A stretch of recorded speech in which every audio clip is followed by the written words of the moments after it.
Ambassador Chen Tai had imagined this moment 1,000 times during her 6-month journey through the stars.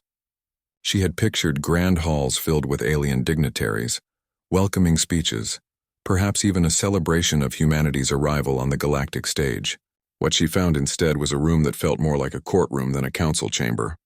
The Grand Celestium was impressive, she had to admit. The massive space station orbited a neutron star, and through the transparent dome above, she could see the swirling colors of compressed matter dancing in impossible patterns. The chamber itself was circular, with seats rising in tiers around a central platform where she now stood. Hundreds of aliens looked down at her. Some had multiple eyes, others had no eyes at all.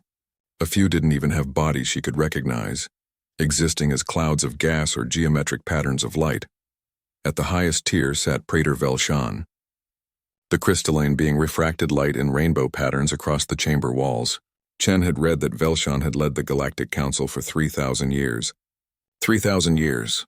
The number made her head spin. The United States hadn't even existed for 300 years when humanity first split the atom. Ambassador Chen Tai of Earth. Velshan's voice rang out, translated instantly into Mandarin by her neural implant. We welcome humanity to the community of civilized species. Chen smiled and bowed slightly. This was it, the moment humanity officially joined the galactic community. She had prepared a speech thanking the Council for their welcome and expressing hope for future cooperation. Then Velshan continued speaking. As is customary for all newly contacted species, we present you with the Edict of Subordination. This document outlines the necessary restrictions that will ensure your species' smooth integration into galactic society. Chen felt her smile freeze. Restrictions? A being that looked like a floating jellyfish with too many tentacles drifted forward. Its translator marked it as Counselor Theksui. Standard protocol, Ambassador. All species who achieve faster than light travel independently must accept guidance from more experienced civilizations. For your own protection, of course. A holographic document appeared before Chen. She began scrolling through it, her smile fading with each page. 10,000 pages. It kept going. Her hands clenched as she read. Humanity was forbidden from colonizing beyond their local star cluster. They could not develop weapons beyond a specified energy output. They could not build ships beyond a certain size. They could not research certain technologies deemed destabilizing. They could not vote in council decisions for 500 years. They could not. You're telling me, Chen said slowly, that humanity traveled 200 light years to join an organization that wants to treat us like children? Adolescents would be more accurate, another counselor said. This one was a massive creature with 6 legs and crystalline plates covering its body. Your species is barely 100 years into space travel. Most council members have been exploring the stars for tens of thousands of years. Surely you can see the wisdom in accepting guidance from your elders. Chen looked up at the tiers of alien faces. Some looked sympathetic. Others looked bored, as if this was a formality they had sat through countless times. A few looked smug, as if enjoying watching the newest species learn their place in the cosmic hierarchy. How many species have refused this edict? Chen asked. The chamber fell silent. Velshan's crystalline form shifted colors, cycling through blues and purples. I'm sorry, Ambassador. Could you repeat the question? How many species have refused to sign? Chen repeated, her voice carrying clearly in the sudden quiet. In 200,000 years of Galactic Council history, Velshan said slowly, no species has ever refused. The edict ensures stability. It prevents conflicts between younger and older civilizations. It maintains the peace that has allowed this council to prosper for 200,000 years, Chen interrupted. Yes, I heard. That's a long time. Long enough to forget some things, I imagine. Velshan's color shifted to red. Ambassador, I don't appreciate your tone. This is a formal proceeding. The edict is non-negotiable. Every species that wishes to participate in galactic civilization must accept these terms. It is simply how things are done. Chen stood very still for a moment. She thought about the history of her species. She thought about every empire that had ever told people, this is simply how things are done while stripping away their freedom. She thought about every government that had demanded submission for the promise of protection. She thought about humanity's long, bloody struggle to break every chain that had ever been wrapped around them. No, she said simply. No, Thexui drifted closer, its tentacles writhing. No to what, Ambassador? No to all of it. No to your restrictions. No to your subordination. No to being treated like we need permission to exist as free beings. Chen smiled, and this time it was genuine. It was the smile of someone who had just made a decision that would change everything. Humanity didn't ask permission to leave Earth. We didn't ask permission to split the atom or to break the light barrier. We discovered fire and never asked if we were allowed to keep it burning. We won't start asking for permission now. The chamber erupted. Hundreds of voices speaking in hundreds of languages created a cacophony that the translators struggled to parse. Some aliens were shouting in anger. Others seemed to be laughing. A few sat in stunned silence. Velshan raised one crystalline limb and the noise died down. Ambassador Chen, I don't think you understand the situation. The Galactic Council controls trade, travel, and communication across the known galaxy. Without our approval, humanity will be isolated. Your colonies will struggle. Your people will suffer. This isn't a negotiation. This is reality. Then we'll change reality, Chen said. She picked up the holographic display containing the edict and made a gesture. The display vanished. Humanity has a saying. Give me liberty or give me death. We'd rather stand alone in the dark than kneel in the light of someone else's throne. She turned to leave. Her footsteps echoed in the silent chamber as she walked toward the exit. Ambassador. Velshan's voice cracked like breaking crystal. If you walk out of this chamber, you walk away from galactic civilization. Your species will be marked as non-compliant. The consequences will be severe. Chen stopped at the doorway and looked back. Praetor Velshan, in all your 3,000 years, have you ever wondered why compliance is so important to you? Have you ever asked yourself what you're really protecting? She didn't wait for an answer. Humanity learned a long time ago that any system demanding total obedience is a system that's already failed. We'll take our chances with freedom. She walked out. The massive doors closed behind her with a boom that sounded like thunder. In the chamber, chaos erupted again. Council members shouted over each other. Some demanded immediate sanctions against humanity. Others called for military action.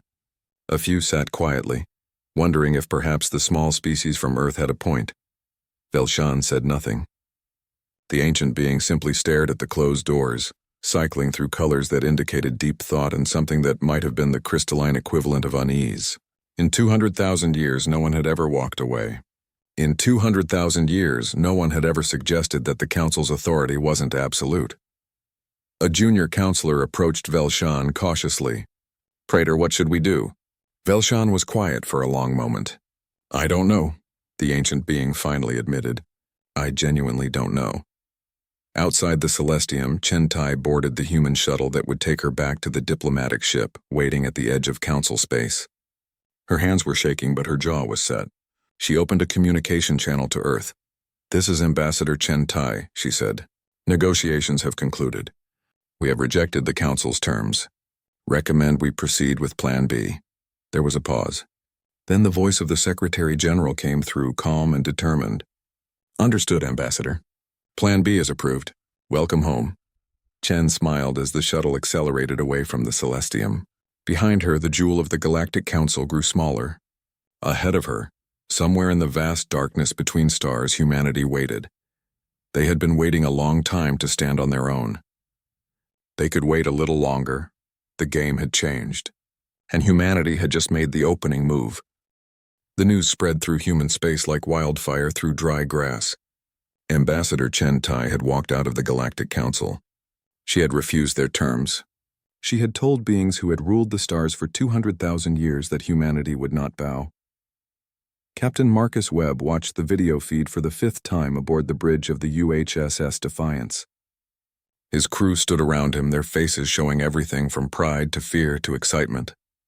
Chen-Tai's words echoed through the bridge speakers. We won't start asking for permission now. Hell yes, whispered Lieutenant Kim from the navigation station. Several crew members nodded in agreement. Webb understood their feelings. For his entire life, humans had dreamed of reaching the stars and finding others like them. They had imagined sharing knowledge, making friends, exploring together. Instead, they had found a bureaucracy that wanted to put them in a cage and call it protection. Captain, Commander Okafor said quietly, we have new orders from Earth Command. Webb read the message on his personal display. His jaw tightened. Tell the fleet to prepare for acceleration. We're going into the Kepler cluster. Okafor's eyes widened. Sir, that's in restricted space.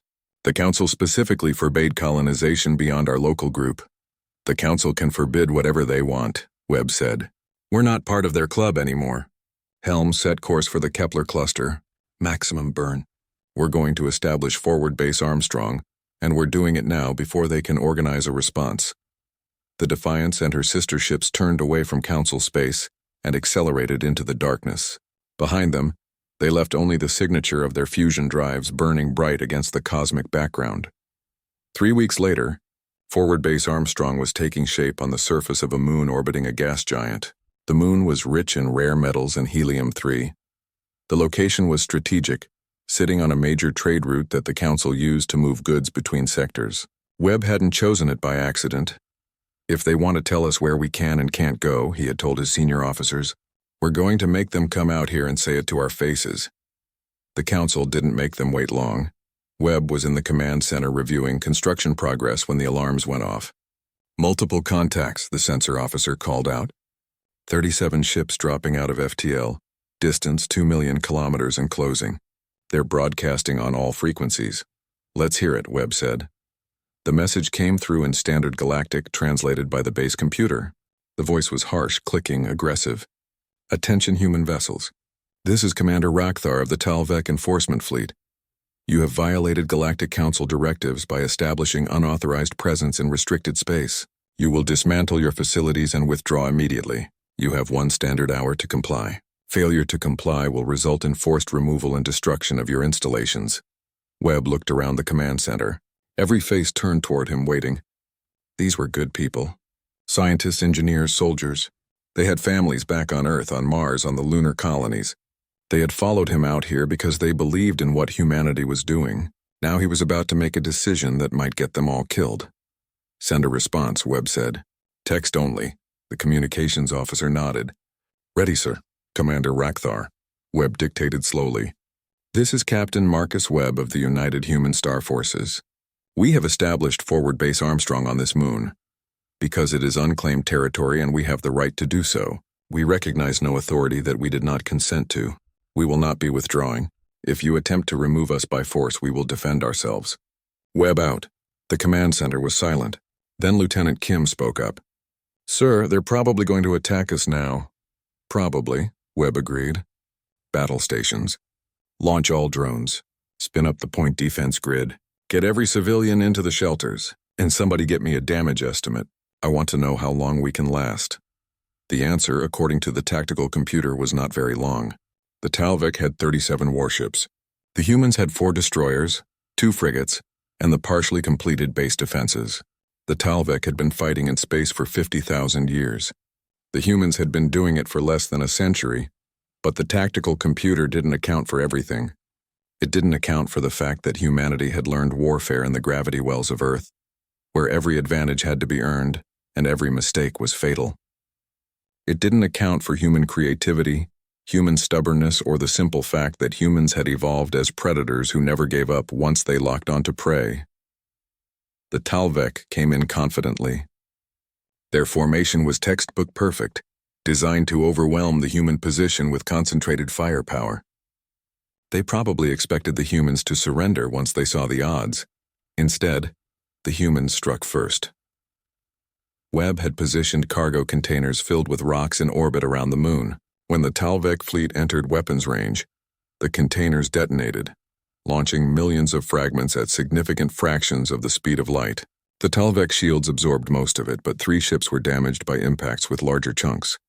Now, Webb shouted. All ships full burn. Execute pattern Delta 7. The human ships didn't retreat. They didn't hold position in trade fire. Instead, they accelerated directly toward the Talvek fleet at maximum thrust, launching every missile and drone they had.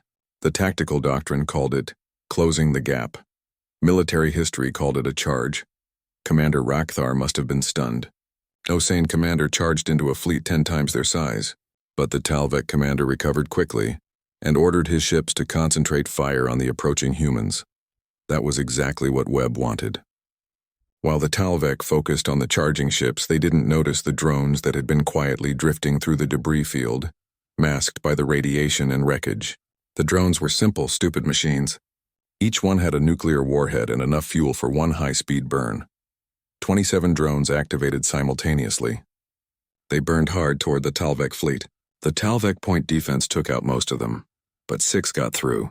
6 nuclear fireballs bloomed in the darkness, catching Talvek ships that were clustered too closely together. The battle became chaos. The humans scattered their ships using the moon's gravity to whip around in unpredictable patterns. They fired kinetic rounds from railguns, missiles with evasive programming, and even launched escape pods filled with explosives to confuse Talvek targeting systems. The Talvek were better trained, better equipped, and more experienced. But they had grown used to fighting civilized wars against opponents who followed the same rules they did. Humans didn't know those rules. Humans fought like cornered animals, using every trick and taking every risk. The Defiance took a direct hit that tore open her port side. The UHSS Courage was destroyed entirely when 3 Talvek ships caught her in a crossfire, but the humans kept fighting. When their missiles ran out, they used railguns. When their railguns overheated, they rammed. The frigate UHSS Determination, her hull breached and life support failing, locked onto a Talvek cruiser and burned her engines until they melted. The 2 ships collided at thousands of kilometers per hour. Both were destroyed instantly. After 4 hours, Commander Rakhthar sent a message. Ceasefire. Ceasefire. We withdraw. The surviving Talvek ships turned and jumped back into FTL, leaving 8 wrecks floating in the debris field. Webb stood in the remains of the command center, surrounded by smoke and sparking consoles. Half his fleet was gone. The base had taken heavy damage. 217 humans were dead, but Forward Base Armstrong still existed. Send a message to Earth Command, Webb said hoarsely. Tell them we held the line. Tell them... He paused, looking at the exhausted faces around him. Tell them humanity doesn't back down. Not now, not ever. The message was sent. It reached Earth 43 hours later. It was broadcast on every channel, shown on every screen, discussed in every home. The Galactic Council had sent its enforcers to remove an unauthorized human outpost. The enforcers had retreated. The galaxy watched. Some species felt fear, wondering what these aggressive newcomers might do next. Others felt something they hadn't experienced in millennia. Hope. Perhaps they thought things could be different. Perhaps the Council's rules weren't absolute after all. In the Celestium, Praetor Velshan received the reports and said nothing for 3 days. When the ancient being finally spoke, it was only to give one order. Find out everything about these humans, everything. The game had changed again, and everyone was starting to realize they didn't know the rules anymore. Dr. Amara Okonkwo was not looking for anything in particular when she made the discovery that would shake the foundations of galactic civilization. She was simply doing her job. As a xenoarchaeologist assigned to the Human Research Station near the Celestium, her task was to study the Council's public historical archives.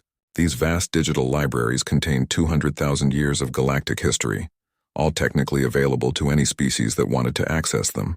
The problem was that the archives were enormous, poorly organized, and written in 300 different languages that had evolved and changed over millennia. Most species gave up after a few days of searching. Amara had been searching for 6 months. You're wasting your time, her colleague Dr. Park had told her over lunch the previous week. Nobody reads that stuff. It's like trying to read every law ever passed on Earth. Who has the time? That's exactly why someone should read it, Amara had replied. Laws that nobody reads are laws that people forget, and forgotten laws can be very interesting. She was searching through documents from approximately 180,000 years ago when she found the first reference. It was in a language called Ancient Velkari, which she had to run through 3 translation programs before she could understand it. The phrase that caught her attention was, the seat of authority. It was mentioned in the context of a leadership transition, something called the Sovereign Challenge. She searched for more references and found dozens of them, scattered across thousands of years. Then suddenly they stopped. No more mentions after about 180,000 years ago. Amara spent the next week tracing the history. She hardly slept, surviving on coffee and stimulant patches. What she found made her hands shake as she typed. The Galactic Council hadn't always been led by a collective committee. Once, long ago, there had been a single ruler called the First Among Equals. This ruler sat on a physical throne in the Celestium's Grand Chamber. The throne could be challenged through a formal process called the Sovereign Challenge. Any species could invoke the challenge. They had to prove themselves in 4 domains: governance, demonstrating they could lead justly; military capability, showing they could protect the galaxy; technological innovation, proving they could advance civilization; and what the ancient texts called the will to lead, which seemed to mean the courage to take responsibility for the galaxy's future. The challenge rules were precise, formal, and according to every legal document Amara could find, still completely valid. They had never been officially revoked. The council had simply stopped using them. They buried it, Amara whispered to her empty office.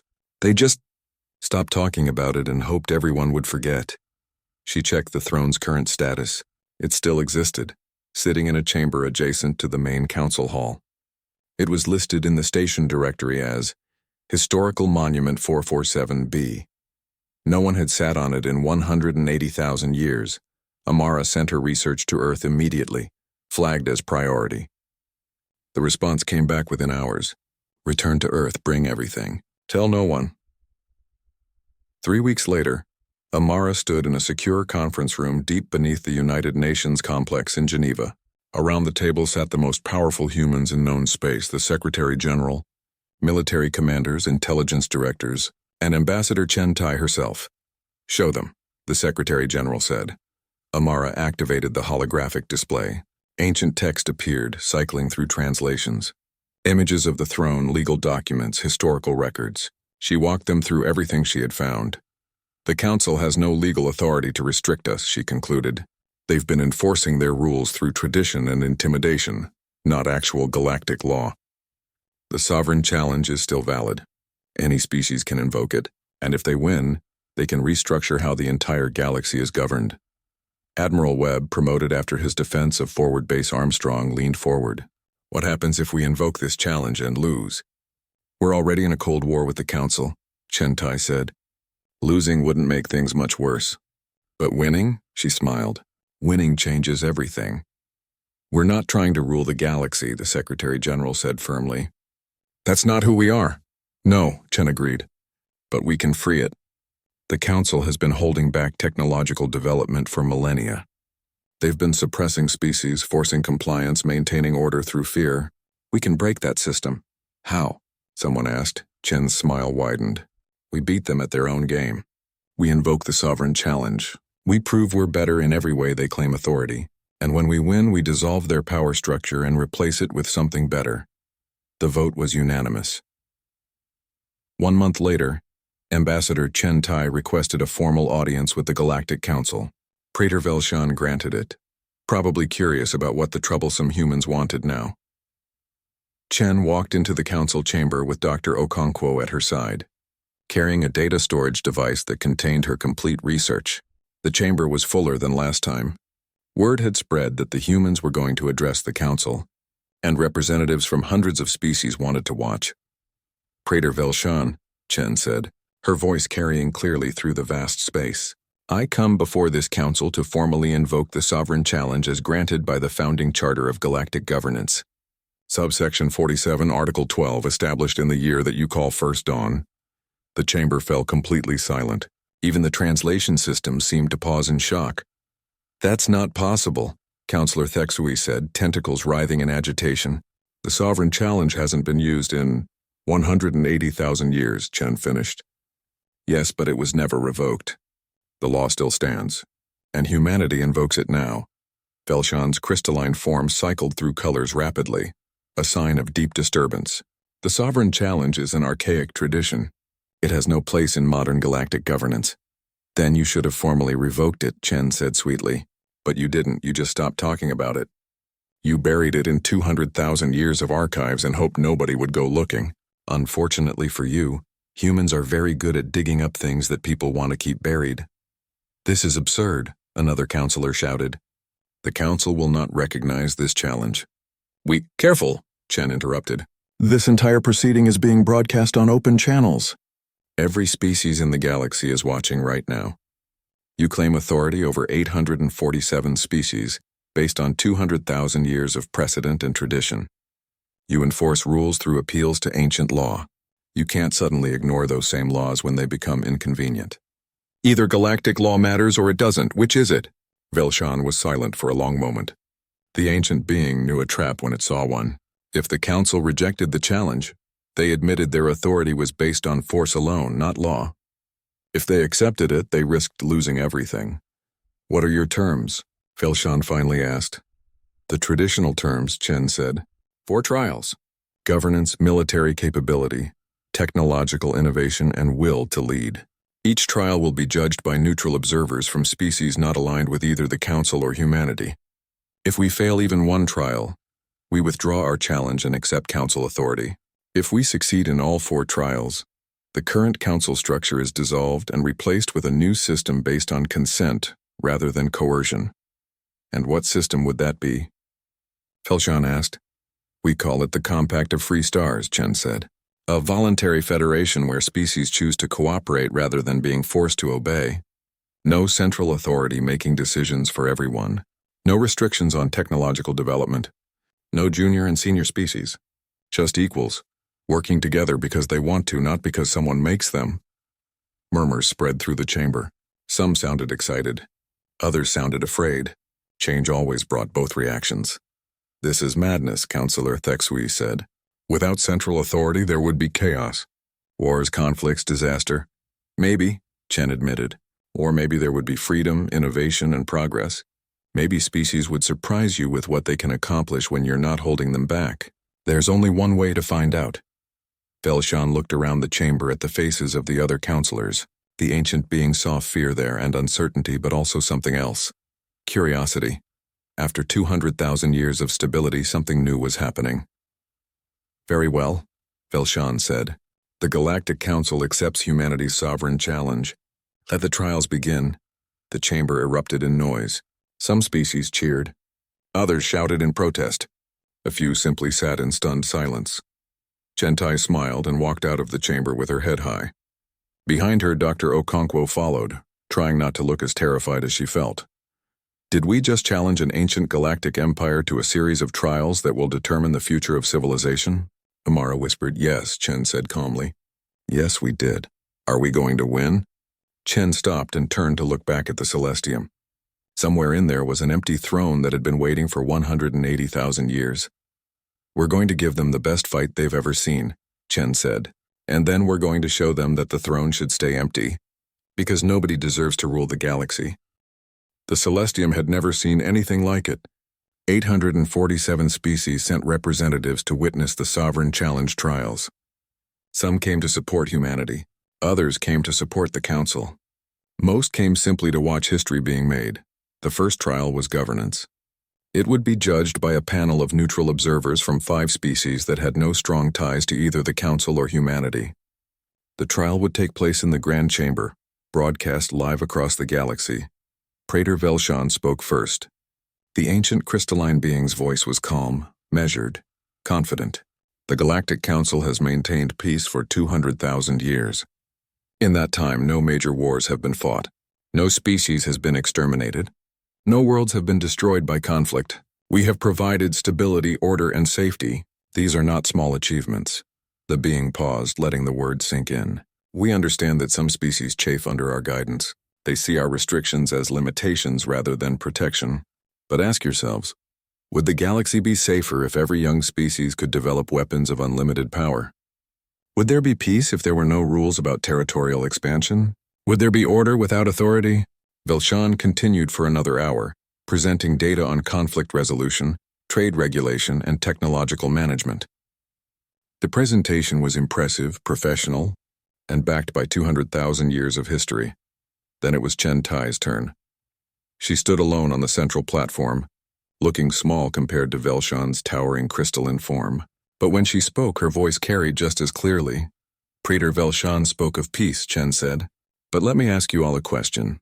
Is it really peace if you're afraid to break the rules? Is it really safety if you're not allowed to protect yourself? Is it really governance if you never consented to be governed?" She activated a holographic display. Documents began appearing, scrolling slowly enough for the translators to keep up. "These are reports from the Council's own archives. The Kuvari species developed faster than light travel 90 years ago. The Council forced them to destroy their research. The methane breathers of Titan Prime created a new form of energy generation 40 years ago. The Council classified it as destabilizing and banned it. The Velkaran Concordat wanted to establish colonies in the Outer Reach. The Council denied their petition. More documents appeared. Dozens of them. Hundreds. For 200,000 years, the Council has maintained peace by suppressing progress. They have maintained order by crushing innovation. They have maintained safety by making sure nobody becomes powerful enough to threaten them. Chen paused, looking directly at Velshan. You haven't been governing. You've been controlling. There's a difference. A small being, barely a meter tall and covered in blue fur, stood up in the observers section. The translators identified it as a Kuvari. Is this true? The being asked in a high, trembling voice. Did you really make us destroy our FTL research? The chamber fell silent. All eyes turned to Velshan. It was for your own good, Velshan said. Your species was too young to handle such technology safely. We would have helped you redevelop it in a few hundred years once you were ready. We never asked for your help, the Kuvari said quietly. We never wanted your protection. We just wanted to fly, other voices joined in. A representative from the Velkaran Concordat stood, then another from a species humanity had never heard of. One by one, species that had been silent for centuries began to speak. They told stories of suppressed innovations, denied expansions, and enforced stagnation. The neutral judges watched it all.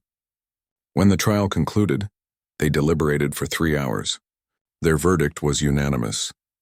In the matter of governance, the lead judge announced, we find that while the Council has maintained order, they have done so at the cost of freedom. Humanity's vision of governance through consent is more just. The first trial goes to humanity. The second trial was technological innovation. Each side had 1 week to present their greatest achievements. The Council went first.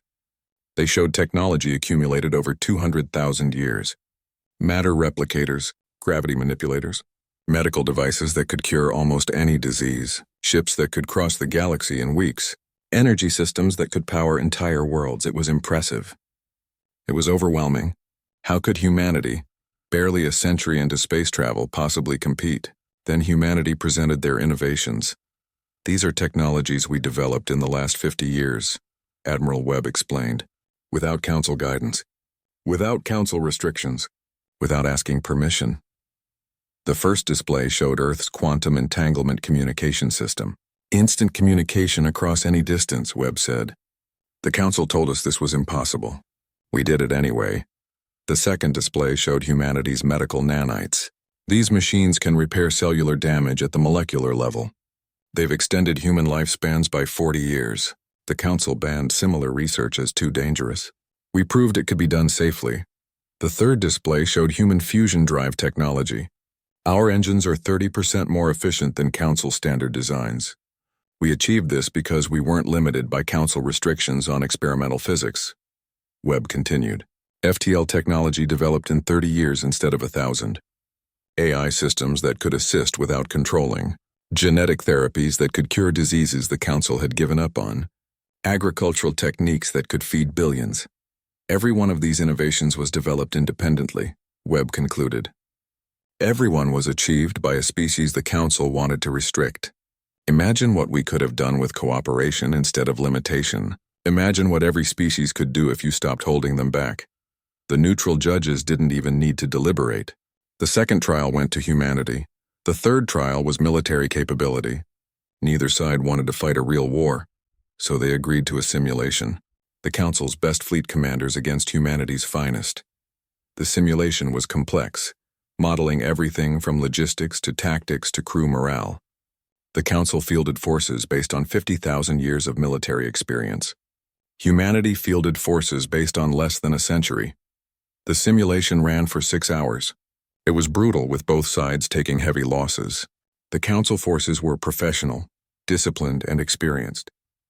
They fought exactly as they had been trained to fight for millennia. The human forces were chaotic, unpredictable, and desperate. They used tactics the Council had never seen.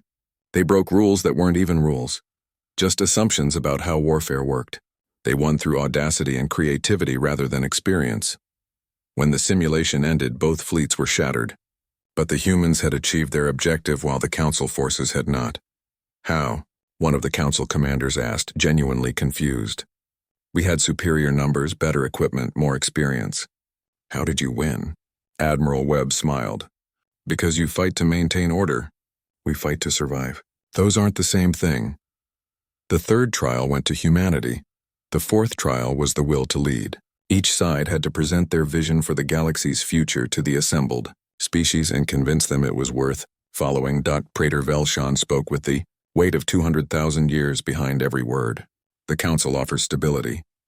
We offer safety. We offer the wisdom of age and the benefit of experience. Follow us, and the galaxy will continue as it has for longer than most of your species have existed. There will be peace. There will be order. There will be continuity. It was a powerful speech. Many in the audience nodded along. Stability was valuable. Peace was precious. Why risk it for change? Then Admiral Webb stepped forward. He was not a politician or a diplomat. He was a soldier who had fought in the void and lost friends to the darkness. When he spoke, it was from the heart. Praetor Velshan offers you safety, Webb said. But safety isn't the same as freedom. Velshan offers you stability. But stability isn't the same as growth. The Council offers you the galaxy exactly as it has been for 200,000 years. We offer you something different. We offer you the chance to become something more. He looked around at the assembled species. We're not asking you to follow us. We're asking you to stand with us. We don't want to rule you. We want to be your partners, your equals, your friends. The Compact of Free Stars isn't about humanity leading the galaxy. It's about every species leading themselves. Webb's voice grew stronger. Yes, there will be risks. Yes, there will be challenges. Yes, some of you might fail. But you'll fail on your own terms, not because someone decided you weren't ready. You'll succeed because you earned it, not because someone gave you permission. He paused. The throne has been empty for 180,000 years. It should stay empty, not because no one is worthy, but because no one should have that much power over everyone else. We don't want to sit on that throne. We want to melt it down and turn it into something useful. The chamber erupted. Thousands of voices, hundreds of species, all talking at once. Some shouted support for the council. Others cheered for humanity. Many simply debated with each other, arguing about the future. The neutral judges let the chaos continue for an hour before calling for order. They deliberated for a full day. The galaxy waited. Finally, the lead judge stood. In the matter of will to lead, we have made our decision. The moments after the final verdict were chaos. Representatives from hundreds of species tried to speak at once. Some celebrated. Others protested. A few simply sat in shock, trying to process what had just happened. The Galactic Council, which had ruled for 200,000 years, had lost. Praetor Velshan stood motionless on the raised platform, crystalline form flickering through colors that indicated deep turmoil. Around the ancient being, the other council members argued loudly. Some demanded the verdict be rejected. Others called for military action. A few quietly suggested it might be time to accept change. Then a new alarm sounded. Security systems across the Celestium activated. Armed guards moved toward the exits. The chamber's displays showed ships accelerating toward the station. We have a problem, the head of station security announced. Multiple council enforcement vessels are approaching. They're not responding to hails. Weapons are powered. It looks like... The security chief paused, horrified. It looks like they're planning to fire on the Celestium. Chentai felt her blood run cold. A faction within the council military had decided to solve the problem with force. If they destroyed the Celestium with all these representatives aboard, they could blame it on humanity and use it as justification for war. Admiral Webb was already moving, speaking urgently into his communicator. All human vessels, immediate response. Defensive formation around the Celestium. Do not fire first, but protect those delegates. The human ships in the area, 23 vessels of various sizes, burned hard toward the station. They were outnumbered 3-1 by the approaching council forces. Then something unexpected happened. Ships from other species began moving as well. The Velkaran Concordat had 5 warships nearby. They formed up alongside the humans. The Kuvari had only 2 ships, small and lightly armed, but they took position anyway. More ships joined them. Species that had been silent for centuries suddenly decided they had a voice. On the Celestium, Praetor Velshan watched the displays and finally moved. The ancient being's voice rang out across all channels. using emergency override authority that hadn't been invoked in 10,000 years. This is Praetor Velshan, to all Council forces. Stand down immediately. That is a direct order from the Council leadership. Any vessel that fires will be considered to have committed mutiny and treason. The approaching ship slowed. Their weapons remained powered, but they held position. The crisis hung on a knife's edge. Velshan continued speaking, and this time the ancient being's voice was different, quieter, more tired. For 3,000 years I have led this council. For 3,000 years I have believed that order and stability were the highest goods. I have watched 1,000 species join us, and I have told each of them the same thing. Accept our guidance, follow our rules, and you will be safe. The crystalline being's colors shifted to deep blue. But I have been thinking about something, Ambassador Chen Tai said. She asked if it was really peace if you were afraid to break the rules. She asked if it was really governance if you never consented to be governed. These are good questions. They are questions I should have asked myself long ago. Velshan turned to face Chen directly. You have won the sovereign challenge fairly. You have proven yourselves in all 4 trials. By the ancient laws that I myself invoked to claim legitimacy, you have earned the right to reshape galactic governance. The Praetor paused. But more than that, you have shown me something I had forgotten. True authority comes not from the ability to give orders, but from earning the trust of those you serve. The Council lost that trust long ago. We just didn't notice because everyone was too afraid to say so. Velshan raised one crystalline limb. I hereby dissolve the Galactic Council, effective immediately. Let a new age begin. The chamber fell silent. Then slowly, beings began to stand. First one, then dozens, then hundreds. It wasn't quite applause, as many species present couldn't clap, but it was clear they were showing respect. Not for the Council's end, but for Velshan's grace in accepting it. The work of building something new began immediately. It took 6 months of negotiation, compromise, and occasional shouting matches, but eventually, the Compact of Free Stars was ratified. The new system was simple. Any species could join. Any species could leave. There was no central authority making laws for everyone. Instead, there were councils for specific issues: trade, defense, scientific cooperation, dispute resolution. Species could join whichever councils they wanted and ignore the rest. There were no restrictions on technology development, no limits on colonization, no junior and senior species, just equals, cooperating because they chose to. 623 species joined immediately. Others held back, wanting to see if this new system would actually work. A few tried to form their own mini-empires, claiming they would bring back proper order. Most of those attempts failed within a year. The old Celestium was converted into a museum and meeting place. The council chambers became a gathering space where representatives could meet informally. And in a small chamber off the main hall, the ancient throne remained. It was 50 years later when Chen Tai, now an old woman with silver hair, returned to the Celestium. She walked slowly through the halls, remembering the day she had walked out of the council chamber and started all of this. She made her way to the throne room. The seat still stood on its raised platform, exactly as it had for 180,000 years. She stood before it, lost in memory. Impressive, isn't it? A young voice said. Chen turned to see a Kuvari, barely into adulthood, standing in the doorway. The blue-furred being couldn't have been more than 20 years old. It is, Chen agreed. Have you come to see the famous throne? I'm actually a pilot, the Kuvari said proudly. I captain a small cargo vessel. I'm here delivering supplies, but I wanted to see this place. My grandmother told me stories about it. She said your people freed us. Chen shook her head gently. We didn't free you. We just reminded you that you were never really bound. The Kuvari walked closer to the throne, looking up at it with wide eyes. Why did you leave it here? Why not destroy it? Because we need to remember, Chen said. We need to remember what happens when people accept authority without questioning it. We need to remember that freedom isn't something anyone can give you. It's something you have to claim for yourself and defend every day. She gestured at the throne. That seat was empty for 180,000 years before we came along. It will remain empty for as long as this station stands, not because no one is worthy to sit on it, but because the whole idea of someone sitting on it was wrong from the start. The young Kuvari was quiet for a moment.